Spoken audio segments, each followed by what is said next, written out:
कमरे में dressing table के सामने बैठी एक लड़की एक के बाद एक चेहरे पर क्रीम्स लगाए जा रही थी। तभी उसकी माँ ने पीछे से आवाज लगाई, मुक्कू, मुक्कू, जल्दी कर, कॉलेज के लिए लेट हो जाएगी। बस माँ, 2 मिनट। उस लड़की ने जोर से जवाब दिया और आखिरी बार चेहरे पर क्रीम लगाते हुए बड़ी उम्मीद के साथ खुद से बोली, ये पिंपल्स, ये धब्बे, ये सब गायब हो जाएंगे तो मैं भी बाकी लड़कियों की तरह सुंदर दिखने लगूंगी। एक तो मेरी शक्ल ऐसी, ऊपर से मेरा इतना लंबा नाम मुक्तांजलि कि कोई बोलते बोलते सो जाए। अब पापा को मुक्ता और मम्मी को अंजलि पसंद, तो दोनों कॉमन ग्राउंड पे नहीं आ सकते थे। मुझे ऐसा नाम देके मेरी क्यों क्लास लगा दी। उसने फटाफट टेबल पर रखा अपना बैग उठाया और चश्मा पहना कि तभी उसकी नजर सामने वॉल पर लगे पोस्टर पर गई। पोस्टर महलों में रहने वाले एक राजकुमार का था।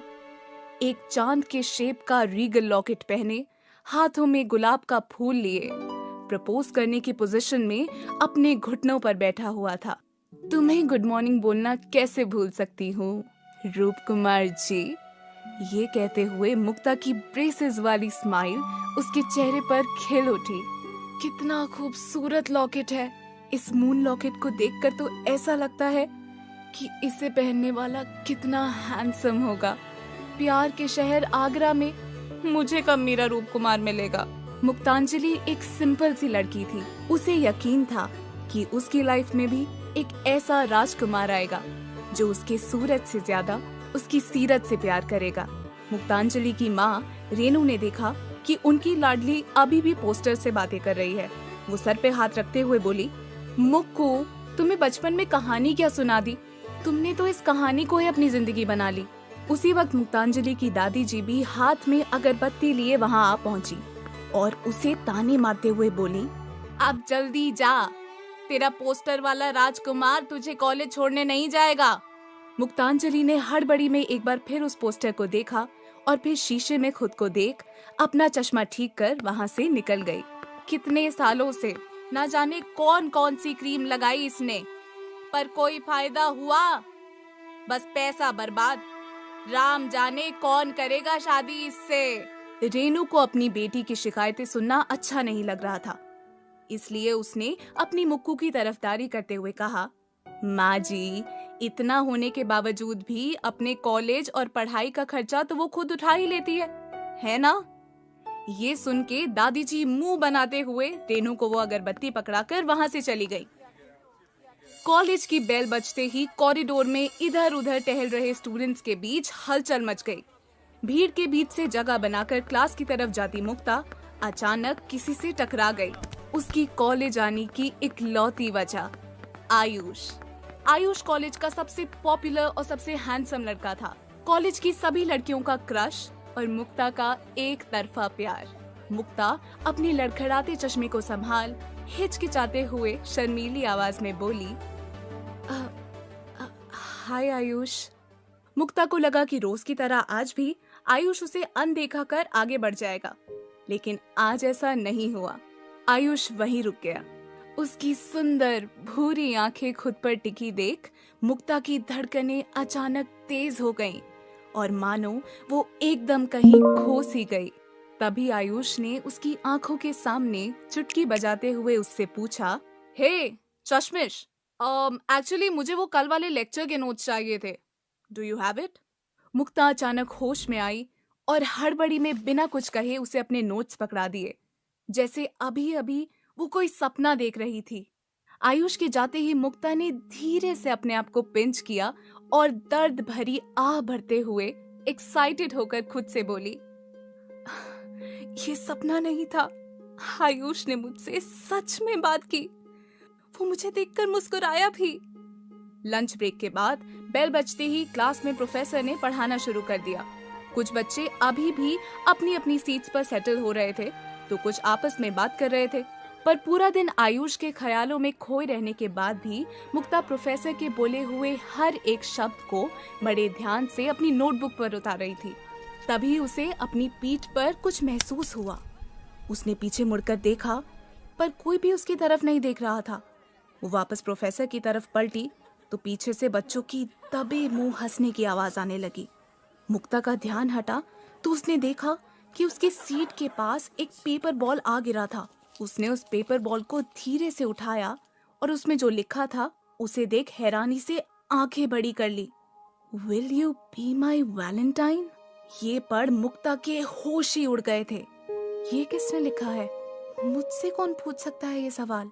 इन सवालों के साथ मुक्ता उस शख्स को ढूंढते हुए पीछे मुड़ी तो एक बार फिर उसकी नजर आयुष पर पड़ी, जो उसी की ओर देखकर मुस्कुरा रहा था। मुक्ता झट से सीधा होकर बैठ गई। उसने पेपर को देख मन ही मन सोचा, क्या वाकई आयुष ने मुझे ये पेपर, क्या वो सच में मुझे वैलेंटाइन अपनी अपनी गर्लफ्रेंड बनाना चाहता है? इसे चेक करने के लिए मुक्ता ने एक बार फिर मुड़कर आयुष की तरफ देखा। वो अभी भी उसे देख मुस्कुरा रहा था। मुक्ता ने थोड़ा सा उस पेपर को आयुष की ओर दिखाते हुए उससे इशारों में पूछने की कोशिश की, तो आयुष ने ना जाने क्या समझ हंसते हुए हल्का सा हाँ में सर हिला दिया। ये देख मुक्ता तो 7वें आसमान पर पहुंच गई थी। ओह माय गॉड, मुझे यकीन नहीं हो रहा। आयुष ने मुझसे उसकी वैलेंटाइन बनने के लिए पूछा। मैं तो सोच भी नहीं सकती कि आयुष जैसा हैंडसम लड़का मुझ जैसी लड़की को प्रपोज करेगा। पर ये ऐसा अचानक से। पूरा दिन मुक्ता खोई खोई सी रही। उसे यकीन नहीं हो रहा था कि उस जैसी दिखने वाली लड़की को भी कोई प्रपोज कर सकता है। वो ये बात एक्सेप्ट ही नहीं कर पा रही थी। शाम को घर पहुंचने के बाद मुक्ता अपने कमरे के बेड पर लेटी बार बार उस पेपर को पढ़ ब्लश कर रही थी। फिर अपने आप को आईने में देख वो बोली, पर क्या देखकर उसे मैं पसंद आ गई? ऐसा क्या है मुझ में? रंग रूप से तो डेफिनेटली पसंद नहीं किया होगा, तो क्या बात देखी उसने? शायद मेरा पढ़ाई में अच्छा होना। चेहरे पर एक बड़ी मुस्कान के साथ मुक्ता ने आईने में देख खुद से कहा, हाँ यही बात होगी। आज भी उसने मुझसे नोट्स मांगे। क्लास में किसी से भी ले सकता था, पर उसने मुझसे नोट्स मांगे। कुछ तो था जो उसे आज बहुत अलग महसूस करा रहा था। कहीं ना कहीं उसे खुद की ही बातों पर विश्वास होने लगा था। बार बार उसकी मुस्कुराहट याद कर उसे यकीन होने लगा था कि आयुष ने सच में उसे प्रपोज किया है। आधी रात बीत चुकी थी, पर मुक्ता को नींद कैसे आती? वो तो दिन से ही खुली आंखों से सपने देख रही थी। वो मन ही मन सोचने लगी, पर अब मुझे भी आयुष के सवाल का जवाब देना होगा। मुझे भी बताना चाहिए that I love him। पर कैसे? कब? आयुष ने मुझे अपनी वैलेंटाइन बनने के लिए पूछा है ना, तो उसे इस सवाल का जवाब भी वैलेंटाइंस डे पर ही मिलेगा, यानी कि परसों। आगरा के जाने माने कॉलेजेस में से एक एमजी कॉलेज था, जहां मुक्तांजलि पढ़ती थी। एमजी कॉलेज में आज रोज के मुताबिक ज्यादा चहल पहल थी। आज मुक्ता भी काफी सुबह उठ गई थी।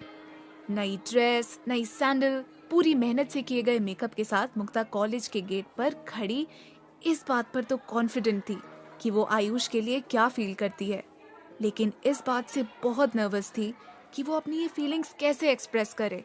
कॉलेज के अंदर कॉरिडोर में चलते चलते मुक्ता ने बहुत सी लड़कियों के हाथ में गुलाब के फूल देखे। उन्हें देख वो खुद से बोली, इन्हें देखकर लगता है मैं कितनी लकी हूँ। भले ही आयुष ने मुझे मेरे लुक्स के लिए नहीं पसंद किया, पर कम से कम आज तो मैंने अपनी पूरी कोशिश की है इन दाग धब्बों को हटाने के लिए। वैसे आयुष है कहाँ? आयुष क्लासरूम के पास ही अपने दोस्तों के साथ खड़ा था। ब्लैक शर्ट और ब्लू जीन्स पहने वो आज और भी स्मार्ट दिख रहा था। मुक्ता क्लास के पास आते ही उसे देख नर्वस हो गई और वापस पलट गई। ओह गॉड, आयुष तो कितना स्मार्ट। नहीं, आज तो बोलना ही पड़ेगा। उसने बैग में से एक लाइट पिंक कलर का एनवेलप और वो पेपर निकाला और फिर अपना चश्मा ठीक करते हुए वापस पलटकर आयुष की ओर जाने लगी। उसके पास आकर मुक्ता धीमी आवाज में नर्वसली बोली, आयुष। आयुष और उसके दोस्त मुक्ता को देख कंफ्यूज हो गए।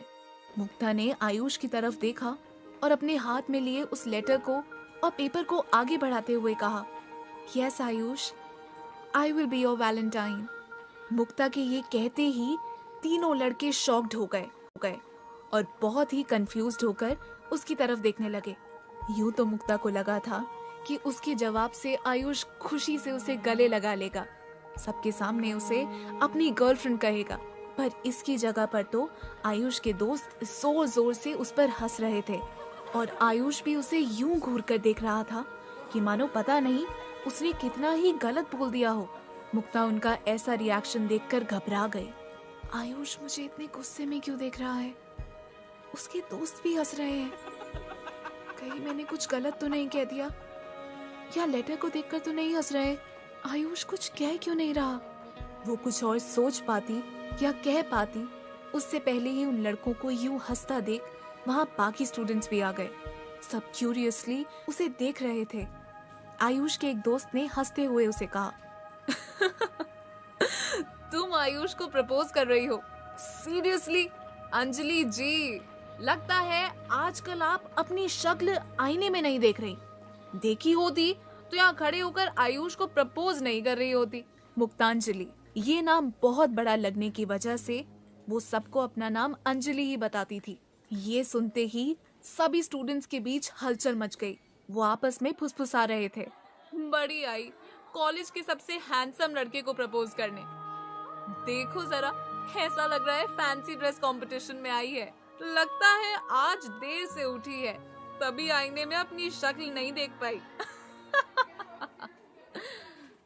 ये सब देख मुक्ता ने झट से वो पेपर खोला और आयुष को दिखा।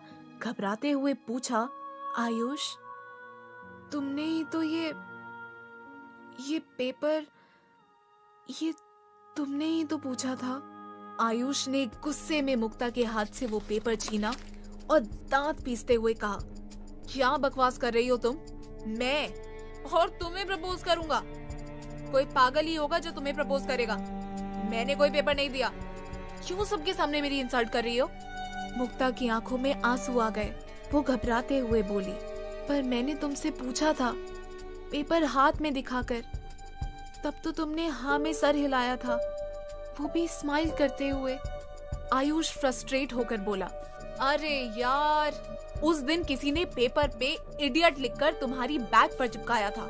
मैं तो वो देखकर हंस रहा था। जब तुमने पेपर का इशारा किया, मुझे लगा तुम उस बारे में बात कर रही हो, इसलिए मैंने ऐसा किया।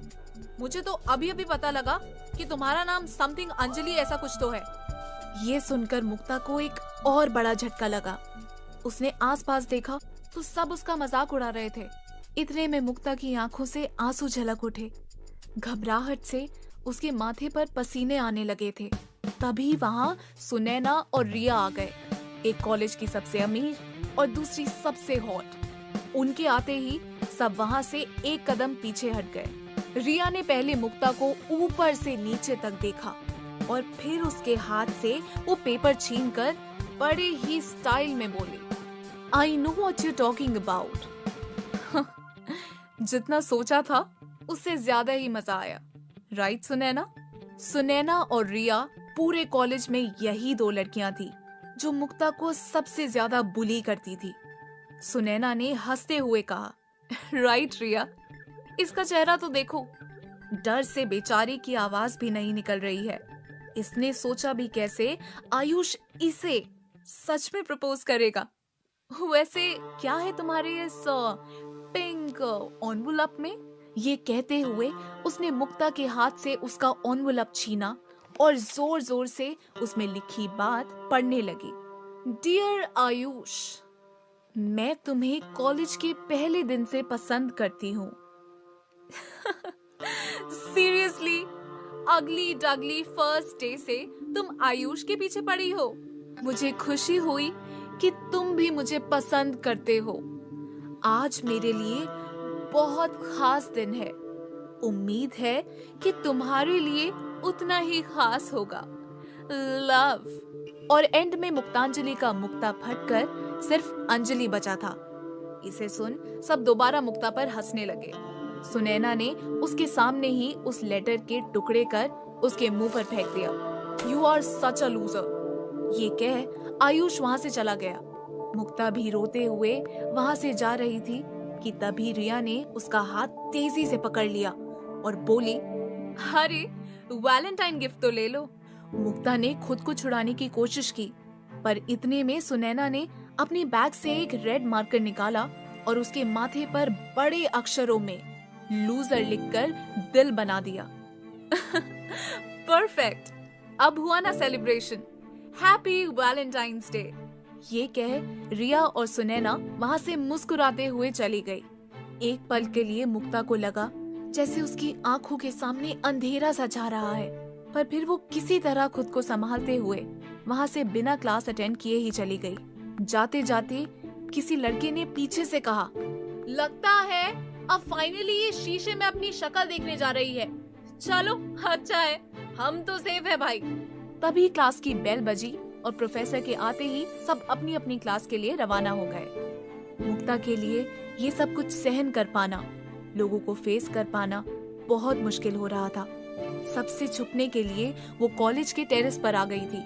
वहां आते ही वो जोर जोर से रोने लगी। मेरे साथ ही क्यों? मैंने ऐसा क्या गलत किया? सब मुझसे इतनी नफरत क्यों करते हैं? ये कहते कहते वो हड़बड़ी में अपने माथे को हाथ से ही रगड़कर साफ करने लगी। उसका पूरा मेकअप फैल चुका था। कुछ ही देर में उसके मोबाइल में मैसेज टोन बजी। उसने खोलकर देखा तो कॉलेज के ग्रुप में एक वीडियो आई थी जहां उसके माथे पे लूजर लिखा जा रहा था। मुक्ता ने उस वीडियो को देखते ही जोर से अपना फोन दूर फेंक दिया और पागलों की तरह रोते हुए बोली, ये वीडियो, ये सब क्यों हो रहा है? मैं क्या करूं? सही कहते हैं सब, लूजर ही हूं मैं। मुझे ऐसी लाइफ नहीं चाहिए। ये चेहरा तो मैं नहीं बदल सकती, पर हाँ, एक चीज है जो मैं कर सकती हूँ। वो अपने आंसुओं को पोंछ कांपते हुए टेरेस की रेलिंग के ऊपर जाकर खड़ी हो गई। रेलिंग से उसे सब साफ साफ दिख रहा था। आज कॉलेज में हाफ डे था तो सभी बच्चे खुशी खुशी कॉलेज की गेट से बाहर जा रहे थे, पर किसी का भी ध्यान मुक्ता पर नहीं गया।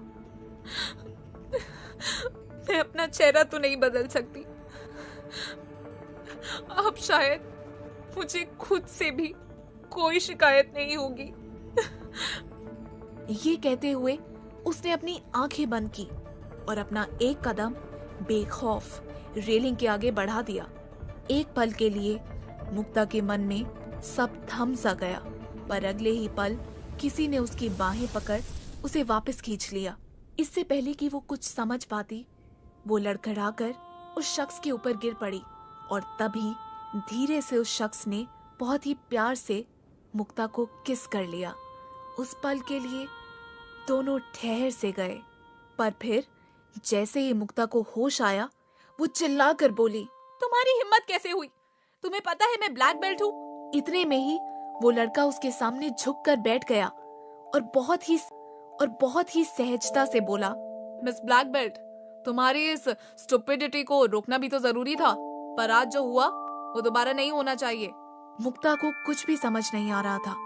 उसने एक बार अपनी आंखें मींजी, पर उसका चश्मा कहीं जमीन पर गिरा था तो उसे वो लड़का बिल्कुल धुंधला सा ही दिख रहा था। कौन हो तुम? And how dare you? धुंधला दिखने की वजह से मुक्ता उसके गले में लटक रहे चांद की शेप के लॉकेट को ही देख पाई, जो लॉकेट उसके घर पे लगाए पोस्टर में भी था। आखिर ये था कौन? ये जानने के लिए जब तक उसने फर्श पर गिरे अपने चश्मे को उठाकर फिर से सीधी ओर देखा, तब तक वो लड़का वहां से गायब हो चुका था। वो उठकर उसे ढूंढने लगी, पर वो उसे कहीं नहीं दिखा। मुक्ता को एक पल के लिए लगा कि शायद उसने कोई सपना देखा। उसने हैरानी के साथ जैसे ही अपने होठों पर हाथ रखा, उसे कुछ तो अलग महसूस हुआ और वो घबराकर फट से अपना बैग उठाकर वॉशरूम की ओर भागी। तभी कॉलेज की दूसरी बिल्डिंग के सबसे ऊपर माले पर खड़े एक शख्स ने अपनी मोबाइल की वीडियो रिकॉर्डिंग बंद की। उधर वॉशरूम के शीशे के सामने मुक्ता किसी पुतले की तरह खड़ी खुद को देख रही थी। उसके सामने जो था वो उसे यकीन ही नहीं हो रहा था। सुंदर आंखें, गालों पे ना कोई पिंपल, ना दाग धब्बे, दमकती हुई स्किन, ये सब देख मुक्ता शॉक्ड हो गई थी। वो हल्के से अपने गाल को छूते हुए बोली, इट्स इम्पॉसिबल। उसके होश उड़ गए थे। मुक्ता ने अपने चेहरे को कांपते हुए हाथों से छुआ और बोली, ये क्या? ये मेरा चेहरा? ये मेरे चेहरे को क्या हुआ? फिर उसने जल्दी से खुद को पिंच किया और फिर दर्द भरी आह के साथ उसने फिर अपने चेहरे को छुआ। खुशी से उसकी आंखों में आंसू आ गए। अपनी वही ब्रेसेस वाली स्माइल के साथ वो खुशी से झूमने लगी। पर तभी अचानक उसे याद आया कि अब वो इस बदलाव के साथ घर कैसे जाएगी? उसे पहचानेगा कौन? और वो क्या बोलेगी? ये सब कैसे हुआ? इनका जवाब तो उसे खुद भी नहीं पता था। पर अभी घर तो जाना ही था, तो उसने अपने बैग से मेकअप का सामान निकाला, खुद को एकदम पहले जैसा बना लिया, बदसूरत। करीब 2 महीने बाद। अरे बेटा मुक्कू, इतनी लेट हो गई है तुम्हें कॉलेज के लिए, मैं छोड़ दूं? ये कह रेनू अपने कमरे में स्कूटी की चाबी लेने चली गई। ब्रेकफास्ट के लिए बैठी मुक्ता पराठे का आखिरी कौर खाते हुए चिल्लाकर बोली, माँ रहने दो, मैं चली जाऊंगी, आपको परेशान होने की जरूरत नहीं है, बाय, अपना ख्याल रखना। पिछले कुछ महीनों में हुए हादसे के बाद मुक्ता ने माँ से बहुत जिद कर अपना कॉलेज चेंज करा लिया था। उसका नया कॉलेज घर और पुराने कॉलेज से काफी दूर था और यहाँ उसने खुद को पहले ही मुक्ता के नाम से इंट्रोड्यूस कर दिया। वो अपनी पुरानी जिंदगी पूरी तरह से भूल के एक नई शुरुआत करना चाहती थी। मुक्ता ने हाथ से इशारा कर ऑटो वाले को रोका और उसे बोली, भैया RRSV कॉलेज चलना है, बस एक सवारी। हाँ। ऑटो कुछ दूर ही चली थी कि मुक्ता ने अपने बैग से मेकअप रिमूवर निकाला और अपने दाग धब्बे वाले मेकअप को एक बार में साफ कर दिया। उसके बाद उसने अपना कॉन्टैक्ट लेंस निकाला और शीशे में देख उसे लगाकर स्माइल करने लगी। वो बहुत ही खूबसूरत लग रही थी और अब तो उसके दांतों से ब्रेसेस भी हट गए थे। कॉलेज में एंट्री लेते ही सभी लड़के मुक्ता की ओर देखने लगे। उसकी दोस्त काव्या उसके पास आई और बोली, यार तू वीकेंड में पार्टी में क्यों नहीं आई? कितना मिस किया मैंने तुझे। पढ़ रही थी क्या? हाँ यार, एग्जाम्स भी तो आने वाले हैं ना, तो बस वही, मुक्ता ने हल्का मुस्कुराकर कहा। इतने में उनकी बात सुनते हुए पीछे से आकर उनका एक और क्लासमेट प्रखर कॉरिडोर में उनके साथ साथ चलते बोला, वैसे मिस ब्यूटी विद ब्रेन्स, मैंने सुना है कोई और भी है जो पार्टी में नहीं आया। काव्या मुस्कुराते हुए उससे पूछी, कौन? अरे वही जो तुम्हारी दोस्त पर लट्टू है। प्रखर तफरी लेते हुए बोला तो मुक्ता बोले, ऐसे कैसे लट्टू है? बिना मुझे जाने ही लट्टू हो गया। अब अगर आप पार्टी में आती तो उसको पता चलता कि ना जाने और कितने आप पर लट्टू हैं। प्रखर उसे चिढ़ाते हुए वहां से चला गया। काव्या हंसते हुए मुक्ता से बोली, इसकी बात पर ध्यान मत दे, एक नंबर का पागल है। मुक्ता भी उस बात को मजाक में लेकर हंसते हुए अपनी क्लास में चली गई। लंच ब्रेक में अक्सर दूसरी लड़कियों के टेबल पर मुक्ता के बारे में बातें होती थी। कई उसकी तरह भी बनना चाहती थी तो कई उससे जलती भी थी। पर आज उनके पास एक और टॉपिक था। क्लासेस अटेंड करके मुक्ता अपना शेक लेकर कैफेटेरिया में आकर बैठ गई। उसके आते ही सब उसे नजरें चुरा कर देख रहे थे, जैसे कुछ तो होने वाला था। अचानक कैफेटेरिया की लाइट चली गई और सभी हूटिंग करने लग गए। मुक्ता ने भी जैसे ही अपने आसपास देखने के लिए मोबाइल का टॉर्च ऑन किया, वो सामने देख डर कर चौंक गई। Oh my God! इतने में कैफेटेरिया की लाइट वापस आ गई। मुक्ता के सामने एक लाइट ब्लू कलर जीन्स और व्हाइट शर्ट में एक लड़का हाथ में रोज के बुके के साथ बड़े से दिल वाले बलून को पकड़ अपने घुटनों पर बैठा था। पीछे से एक लड़का गिटार बजा रहा था तो बाकी के 6-7 लड़के खड़े होकर कोरस में गा रहे थे, बेख्याली में भी तेरा ही ख्याल आए। वो लड़का था मिहिर रायचंद, जिसने मुक्ता के नए कॉलेज में आने के फर्स्ट डे से ही उसे अपना क्रश बना लिया था। वो RRSV कॉलेज का सबसे हॉट एंड हैंडसम लड़का था। कॉलेज की सभी लड़कियां उसके एटीट्यूड और लुक्स पर मरती थी, पर किसी की जल्दी उससे बात करने की हिम्मत नहीं होती थी। मिहिर सीधे मुंह किसी से जल्दी बात जो नहीं करता था, पर कैफेटेरिया में उसे सारे स्टूडेंट्स देखकर दंग थे। कि क्या ये वही मिहिर था जो एक लड़की के सामने घुटनों पर बैठकर रोमांटिक गाना गा रहा था। तभी मिहिर वो बुके और बलून मुक्ता के पास बढ़ाते हुए बोला, will you be my girlfriend Mukta? इस सवाल को सुन मुक्ता तो खो ही गई। वो सोचने लगी कि कहाँ पिछले कॉलेज में सब उसका मजाक उड़ाते थे और यहाँ आज लाइफ ने कैसा यू टर्न ले लिया। उसे कई समय बाद सुकून का एहसास हुआ था। उसे इस कॉलेज में वो सब कुछ मिल रहा था जिसके लिए अब तक वो तरस गई थी। लोगों का प्यार, दोस्त, रिस्पेक्ट, आइडेंटिटी, और अब तो कॉलेज के सबसे हैंडसम लड़के ने उसे प्रपोज भी कर दिया। शायद यही उसका राजकुमार था। ये सोच वो इमोशनल हो गई। मुक्ता ने गहरी सांस भरी और आंखें बंद कर प्यारी सी मुस्कान के साथ कहा, मिहिर।